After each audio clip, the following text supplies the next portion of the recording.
এবছর দুর্গাপুজোতে সেরকম কিছুই কেনা হয়নি, তাই কালী পুজোতে পরার জন্য আগেভাগেই একটা 3 পিস সেট অর্ডার করে দিয়েছিলাম মিশো থেকে। তো চলো পার্সেলটা আনবক্স করি আর তোমাদেরও দেখাই সেটটা কেমন এসেছে। পার্সেল ওপেন করে সবার সাথে শেয়ার করা ইটস অলসো সেম লাইক কি দুর্গাপুজোতে জামা প্যান্ট কিনে সেটা বন্ধুদের সাথে শেয়ার করা।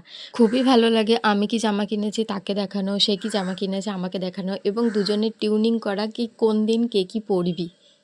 আমি যেদিন চুড়িদার পরবো তাকেও সেদিন চুড়িদারই পরতে হবে, এবং আমি যেদিন ওয়ান পিস পরবো তাকেও সেদিন ওয়ান পিসই পরতে হবে।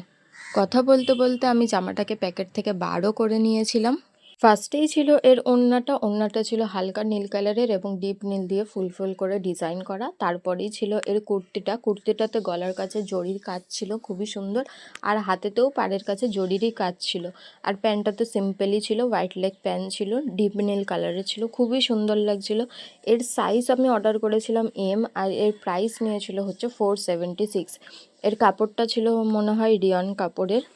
তো তোমাদের কেমন লাগলো এই 3 পিস সেটটা আমাকে বলো, আর আমাকে পরে কেমন লাগছে সেটাও জানিও। প্রথমবার আমি এরকম আনবক্সিংয়ের ভিডিও বানালাম, তাই জানা নেই কীরকম কি পোস্ট দিতে হয়। মেন মোটিভ রেখেছিলাম আমাকে পুরো জামাটাই দেখাতে হবে। যদি ভিডিওটা ভালো লেগে থাকে তাহলে একটা লাইক করে দেবেন। Thank you.